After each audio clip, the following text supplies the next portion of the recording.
you brought up a good point there with the, at the end of the meditation. So we're tuning in to the still small voice, which usually means we need to connect to silence at some level, silencing the mind and allowing for a deepening of our brainwave frequencies so that we can, open up more to the spirit and hear that still small voice. But then, as we receive that guidance, as we receive that inspiration, as we receive that connection, your point around at the end, take it and send out the love. That really shifts us between the love and the gratitude and the feelings of the heart, and sending it out to the world really shifts from it just being, a personal experience to then it's, we're sharing it as a collective experience. And that opens up the heart even more. Now, this brings us to some of the work that the Heart Math Institute has done that really shows that when we can, create that coherent heart rate rhythm, or the variability of the heart rate can become more coherent again through experiencing things like gratitude and love and positive feelings, then we actually, send more signals up to the brain to create coherence. And our heart, even they've measured the photons that come off of the heart. I don't know if this wasn't the Heart Math Institute, but there's been photon measurements that the amount of luminescence that comes off the heart when people are experiencing these positive emotions is like 10 to 20,000 times stronger than when it is just in a normal state of being. So how do you feel that the heart is playing a role in this shift in collective consciousness? Well, first of all, the Heart Math Institute is only about 10 kilometers away from where we are here in Northern California. We simply advocate all of their publications. They've done a great service in bringing out the higher path that one must take. Mm-hmm. More specifically, the concept of a new mathematical design is part and parcel of this greater map of consciousness. Right. In some cases, they're also saying the brain is part of the heart in a certain sense. So, you were asking also in terms of consciousness reality. And, we believe we're actually here to make choices. We have that one book, It's Our Moment of Choice, which has many people in there, including, as you said, Deepak Chopra and Bruce Lipton, Greg Braden.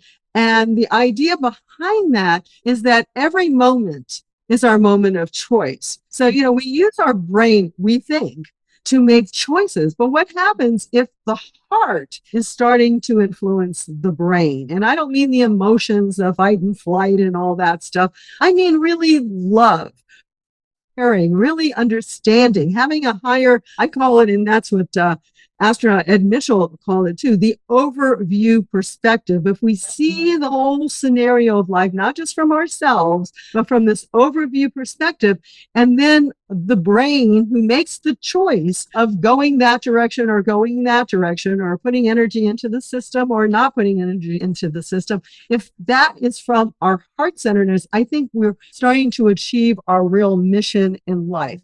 What's our mission in life? To make the right choices. Every moment is our moment of choice. So how are we making those choices? Is it about the ego? I need this. I need that. I don't care what he's doing. I don't care what I want. Or is the heart-centeredness of well said, that's right. Bringing the heart up to the mind. And the ancient Kabbalists would say, what comes first, the mind or the heart? The higher Kether and the Da'at, or the Tiferet, the heart. And what heart math scientists have done has shown, they both share a harmonic of interconnectedness on a profound level. The heart is generating and working just as, shall we say, dynamically as all of the aspects of neurological firings of the brain. But the overcoming of the synaptic gap in the brain is done by these heart-to-mind signals, this greater sense of a love-centered cosmology. I mean, think about it. If we started really seeing from another person's perspective, Dr. Hurtak worked with Ravi Shankar. He could actually go outside of his body and look back at his body. He could see what he was doing. When you have near-death experiences, and you hear this from Eben Alexander, for example, and many others from Raymond Moody's research. Life after life. Yeah, the near-death experience starts with a life review, and not from yourself, not from, I knew that was right. I knew I had to do it that way. It was from the other person's perspective, what I did to him.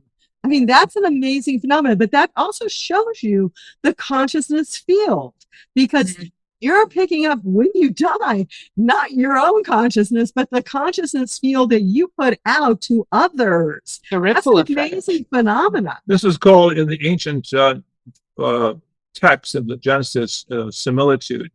Or the life review. Image and similitude. Similitude was the supportive energy field for the form of life. And the terminology is Bates Lamenu, which is the form, Kidmutenu, which is the supportive energy field. And that's the breakthrough that's happening in new science. People are realizing, no, we are not simply singular individuals in the vast and awesome universe, but we have a supportive energy field that we can use if we wish, which includes the dynamics of mind as well as spirit, or the energy that is the interconnectedness of humans with their consciousness counterparts throughout the universe. So all of our brains are interconnected. What I say affects him. What he says affects me. If we start being more conscious and have the heart there, to that loving heart, to understand that, we wouldn't be having so much, we'll say, ego-ness out in the universe. We wouldn't be object-oriented. We would be human-oriented. We'd realize the love that we need to share to help and support one another. So the heart and that love of the heart really is a unifying force. And when we act more from that heart space, we're going to act more from kindness and compassion and brotherly and sisterly love and so forth. And, when one of the things, I love how you brought up the life review, so to speak, because one of the things I've often taught within my students and that we teach in the mystery school is, what would you do if you knew that everything you thought, everything you said, and everything you did, and everything that you didn't do that you should have done was being recorded somewhere, and that one day you're going to be held accountable and responsible for that? How might you change the way you're thinking, speaking, and behaving in this world?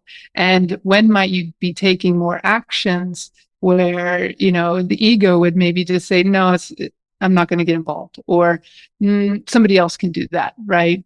We would take more personal responsibility for cleaning it up, for cleaning up our thoughts, for cleaning up our communication with each other, for cleaning up our actions, and being the ones to really take the actions when we see that some change needs to happen in the world, rather than pointing the finger and waiting for somebody else to do it. We would see, what can I do? How can I be part of the solution and initiate that change?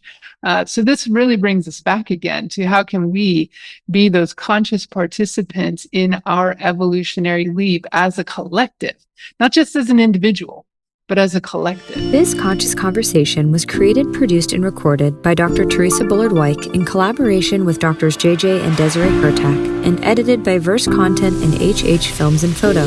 The theme music was created by Tim Mountain of Even Load Productions. Quantum Minds TV is a product of the Quantum Learning Academy.